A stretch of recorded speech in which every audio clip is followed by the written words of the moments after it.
मित्रमंडळींनो नमस्कार. तर आपल्या युवा मराठी चॅनलवर नवीन असाल तर युवा मराठी चॅनलला सबस्क्राईब करा. तर चला बघूया आजच्या भागात काय घडलं आहे. तर आजच्या भागामध्ये आता इकडं जे राणी असते ती आता ते म्हणतात की तुम्हाला बघायचं आहे ना.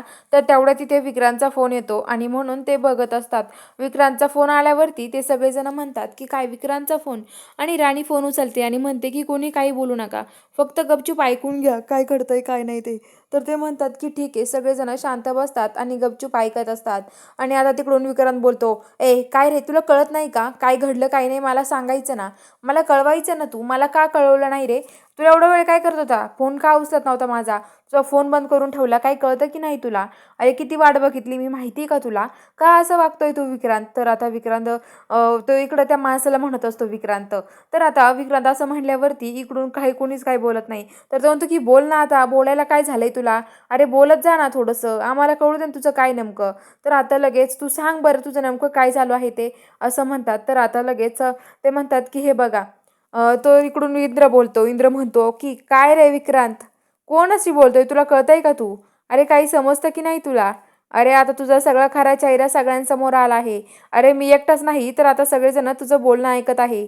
विचार कर मग तू, आता सगळ्यांसमोर तुझा काय हे झालं असेल, विचार करून बोला आता तू.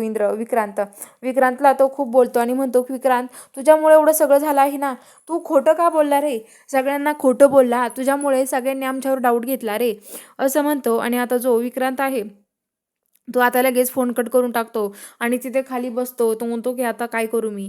तो पूर्ण हताश होऊन तिथे पायऱ्यांवरती डोक्याला हात लावून बसतो.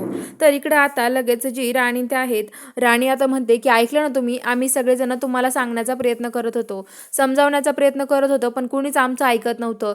इंद्र सरांनी पण तुम्हाला खूप समजावण्याचा प्रयत्न केला, पण तुम्ही पण आमचं ऐकलं नाही. आता काय करणार आहे आम्ही, ऐका तुम्हीच काय झालं ते. तर आता लगेच आबा म्हणतात, अरे खरं कशावरून हे, आम्हाला तर नाही वाटत हा विक्रांत आहे. तर तो म्हणतो की आबा हे सगळं ऐकून पण तुम्हाला आता विक्रांत नाही वाटत आहे का तो. अहो विक्रांत आहे तो विक्रांत, त्या विक्रांतनीच हे सगळं केलं आहे. अहो विक्रांत हा कशा करतो बघितलं ना आता तुम्ही, तुम्हाला पण समजलं असेल विक्रांत कसा आहे ते, असं इंद्र बोलतो. आणि इंद्र म्हणतो की विक्रांत काय सोपा नाहीये, खूप हुशार माणूस आहे तो. अहो काय करेल आणि कसा करेल ना तुम्हाला कळून पण देणार नाही तो. अहो हे सगळं राणी मी तुम्हाला सांगवण्याचा प्रयत्न करत होतो. एवढंच नाही तर त्याने बुवांना पण सगळं पहिलं जुन्या आठवणी आठवून दिल्या. मग बुवा दारू प्यायला लागले, बुवा दारू पिले, मग त्या बुवांना त्यांनी बुवा दारू पिऊन रोडला पडले, त्यांचा पाठलाग करून त्यांना किडनॅप करून गाडीत टाकून गोडाऊनच्या तिकडे बांधून ठेवलं. गोडाऊनच्या तिथे मी बघायला गेलो, बुवांना सापडायला गेलो राणी मी, तर त्यांनी आम्हाला पण मारहाण करायला लावली, मला पण त्या गुंडांनी मारहाण केली. मग तर आता मालती म्हणते काय मारहाण तुला पण केली विक्रांत, इंद्र तुला विक्रांतने मारहाण करायला लावली होती का. तर तो म्हणतो की हो, विक्रांतने मला मारहाण करायला सांगितली होती त्या गुंडांना, तुला माहिती काय. तर आता लगेच मालती म्हणते काय, या विक्रांतची एवढी हिंमत माझ्या मुलाला मारहाण करायची, असं म्हणते. आणि आता लगेच जी मालती आहे ती खूपच रागवते. आणि आता ती मालती म्हणते ते ओळखण तुझ्या पाठीवर आले होते ते विक्रांतमुळे का. तर ते म्हणते की हो, विक्रांतमुळे ते ओळखण माझ्या पाठीवर आले होते. तर आता लगेच मालती खूप तापते आणि आता ती रत्नाकाकीकडे जाते आणि म्हणते की बघितलं ना रत्नाकाकी, अहो तुमच्या पोराला होताने पोटातून मारून टाकता नाही आलं का. अहो एवढ्या दिवस आम्ही तुम्हाला सांभाळलं, आबासाहेबांनी सांभाळलं, याचं काहीच नाही का तुम्हाला, काहीच वाटलं नाही का हो तुम्हाला. एवढं सगळं तुमच्यासाठी केलं आबांनी, आम्हाला नाही लक्ष दिलं, पण तुमच्याकडे एवढं बारीक लक्ष दिलं. आणि तुम्ही काय केलं बघितलं का.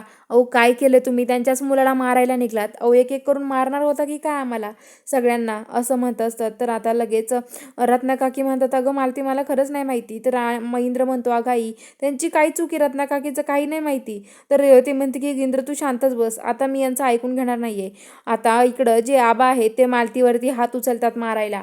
मालती म्हणते माझ्यावर हात उचलणार का तुम्ही यांच्यामुळे, बघितलं का रत्नाकाकी अजून पण तुमच्या बाजूने बोलतायत ते, बघून घ्या तुम्ही, असं म्हणते. तर आता लगेच जी मालती आहे ती अजून बोलत असते. तर इकडं जो अजित आहे तो म्हणतो की मालती काकी काही पण बोल